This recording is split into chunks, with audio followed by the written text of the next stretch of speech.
நண்பா தளபதி ஃபேன்ஸ் எல்லாத்துக்குமே வணக்கம். சப்ஸ்கிரைப் பண்ணாத தளபதி ஃபேன்ஸ் வந்து சப்ஸ்கிரைப் பண்ணிக்கங்க நண்பா. இந்த ஒரு நியூஸ் அப்படின்றது வந்து பல தளபதி ஃபேன்ஸ்க்கு வந்து ஒரு பெரிய கஷ்டமாகவும் ஒரு பெயினாக தான் இருந்துட்டு இருக்கும். ஆனால் இந்த ஒரு நியூஸ் அப்படின்றது இப்போ வெளியே இருக்குங்க. நான் கூட இந்த ஒரு நியூஸ் வந்ததை பார்த்துட்டு வந்து ரொம்பவே வந்து ஃபீல் பண்ணிட்டு இருந்தேன்.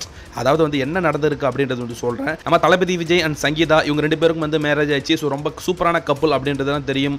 தளபதிக்கு வந்து ஒரு பொண்ணு இருக்குது, ஒரு பையன் இருக்குது, இதெல்லாம் தெரிஞ்ச விஷயம் தான். ஆனால் கொஞ்ச நாளாகவே வந்து தளபதி விஜய் வந்து சங்கீதா கூட வந்து வெளியே வரல, ஃபங்க்ஷன்ஸ்க்குலாம் வர்றது கிடையாது, 2-3 வருஷமாக வந்து பிரிஞ்சு இருக்காங்க அப்படின்ற மாதிரி நிறைய ரூமர்ஸ் அப்படின்றது வந்து போயிட்டு இருந்துச்சு. அது மட்டும் கிடையாது, நிறைய பேர் வந்து தளபதி விஜய் வந்து சங்கீதா வந்து பிரிஞ்சுட்டாங்க, சங்கீதாவை விஜய் வந்து பிரிஞ்சுட்டாங்க, தனித்தனியாக இருந்துட்டு இருக்காங்க, சங்கீதா வந்து லண்டனில் வந்து தளபதி விஜய் பிரிஞ்சுட்டு இருந்தாங்க அப்படின்ற மாதிரி தகவல் வந்துட்டு இருந்துச்சு.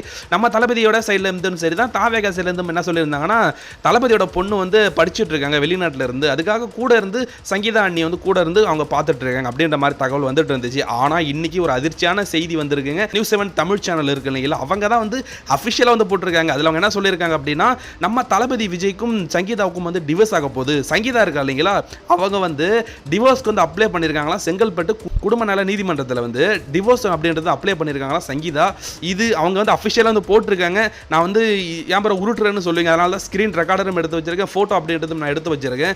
ஆனால் இது எந்த அளவுக்கு உண்மை அப்படின்றது தெரியல. ஏன்னா அந்த ஒரு நியூஸ் சேனல்ஸ் அப்படின்றது வந்து திமுகவுக்கு சப்போர்ட் பண்ணுற நியூஸ் சேனல் தான். ஸோ இந்த மாதிரி நியூஸ் வந்து ஸ்ப்ரெட் பண்ணால், இந்த மாதிரி வந்து ஃபேக் நியூஸ் வந்து ஸ்ப்ரெட் பண்ணால் தளபதி மேலே வந்து கெட்ட பேர் வரும் அப்படின்றதுக்காகவே வந்து பரப்பி விட்டுருக்காங்களா, இல்லை உண்மையிலுமே இது நடக்குதான்றது தெரியல. உண்மையாக நடக்கிறதுக்கு வாய்ப்பு ரொம்பவே வந்து கம்மி தாங்க. நானும் செக் பண்ணிட்டேன், வேறு எந்த நியூஸ் சேனல்ஸ்லையும் வரலாம், இந்த நியூஸ் சேனல்ஸ் மட்டும் சொல்லிட்டு இருக்காங்க. இது யாரும் வந்து நம்பிடாதீங்க.